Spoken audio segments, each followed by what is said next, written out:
তুই হায় রে সীতা এক করলি আর হায় রে সীতা এক করলি তোর লালাট মাঝে দুঃখ নিলি হায় রে সীতা এক করলি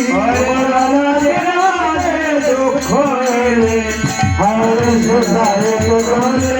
দশা মন্ডে ভীষণ আকিল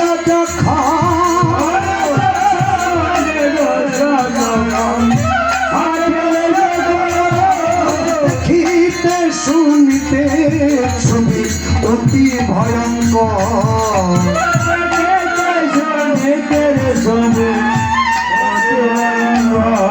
তুই হায় রে সীতা এক করবি হায় রে সীতা এক করবি লালাট মাঝে দুঃখ নিবি হায় রে সীতা এক করবি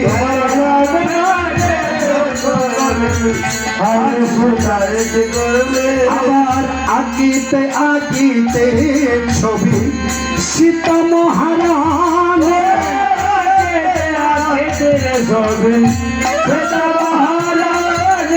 ছবি খানা বক্ষে নিয়ে ঘুমালো তখন ছবি খানা বক্ষে নিয়ে ঘুমালো তখন তুই হায় রে সীতা একটি করলি আরে হায় রে সীতা একটি করলি লালচ কলঙ্কের পাগলা খালি হায় রে সীতা একটি করলি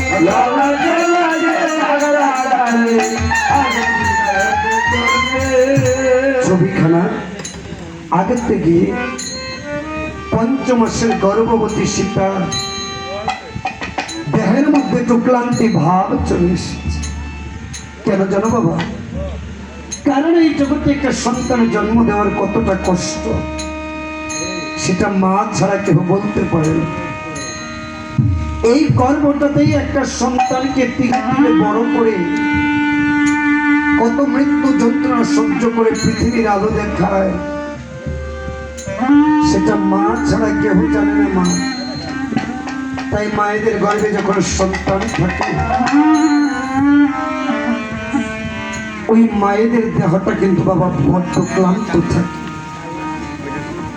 তাই মায়েদের একটু বিশ্রামের প্রয়োজন। সীতা মহারানী আমার এত বড় রাবণের ছবি আঁকতে গিয়ে বড্ড ক্লান্ত হয়ে গিয়েছে, তাই তো সীতা রাবণের ছবিখানার উপরে ধপাস করে মাটিতে শুয়ে পড়েছে। সখীগণ ডেকে ডেকে বলেছে, দেখেছিস এতক্ষণ সীতা আমাদের সঙ্গে কত নাটক করেছে। বলে আমি রাবণের চেহারা পানে তাকাই না, রাম বিনে কাউকে দেখি না। দেখ কেমন করে রাবণের ছবিটা এঁকে বুকে জড়িয়ে ধরে আছে, মনে হচ্ছে ছেড়ে দিলে কেউ যদি নিয়ে যায়। এত ভালোবাসে রাবণকে। এই সীতা বুঝি আমাদের সখী? অসতীর সঙ্গ দিলে লোকে আমাদের কত অসতী বলবে। চল সখী আমরা এই সীতার সঙ্গে আর থাকবো। সখীগণ চলে গিয়েছে বিপদে ফেলে, তাই তো কথাই আছে মা, সে সময়ে বন্ধু হয় অনেকেই হয়, অসময়ে হায় হায় কেহ কারো রাধে।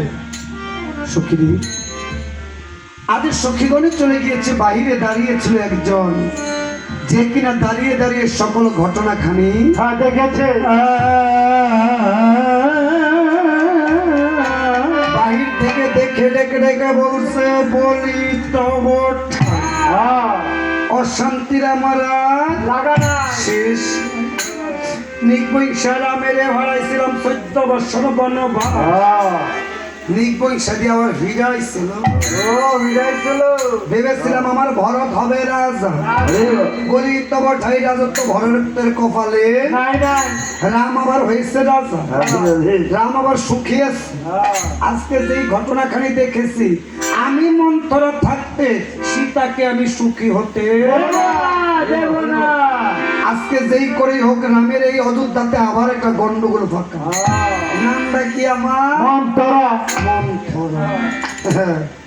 আজকে মন্থরা দেখিবারে পায় অদূর থেকে রাম যেন আসতেছে তাই মন্থরা চিন্তা করে কামড়ে বা লাগা দেওয়ার লাগছে তাই আজকে মন্থরা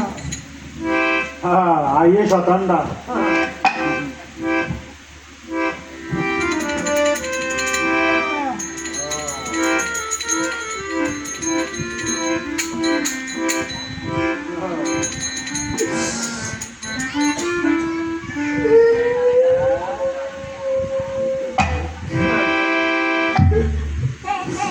কই গেলি রে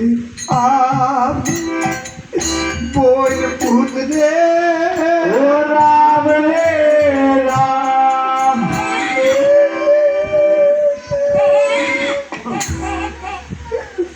বাবা রে রাম কি ফটো এটা কিতা বেরে দিল আমি ওই তোর মার বই মাসি রে ओ बोले बोल रे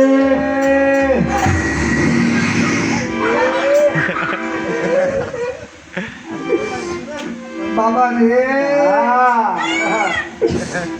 তগরে যে আমি কত পালা বাসি রে ओ बोले बोल रे বাবা রে রাম জীবনে তগ চিন্তা কইরা বিয়ে করছি না স্বামী তগরে যে কত ভালোবাসি রে বাবা রে এই যে দেখ যেদিন কিনা তোর বাপ দর্শন তোর মা কই কে রে বিয়া করে আনছে সেদিন তো আমারও লোকে আনছে বুঝলাম না, বুঝলাম। আচ্ছা আচ্ছা বাবা রে আমি মন্থরা জীবনে বিয়ের সাথে করছি না কারণ তবু চিন্তা করি।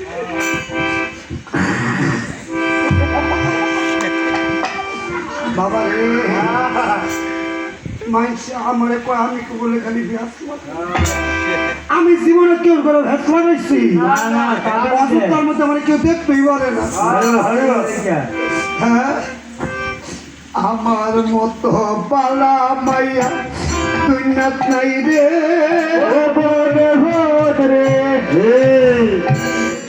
তবরে যে কত ভালোবাস এটা কি কেউ জানে এই যে দেখ আমি বলে খালি ভ্যাস লাগতো আমার যদি ভ্যাস লাগানোর ইচ্ছই থাকতো কেন এই যে শীতটা আবার কেউ নিয়ে আসে মানুষ না হুন্ডা করবে আমি বলে আমার ঘরে ঘরে ভ্যাস লাগাই এই যে শীতটা রাবণের ছবিটা কে দেখ গিয়ে তুই তো মনে করছিস শীতটাই কত সত্যি করে আলে বাবলে সত্যি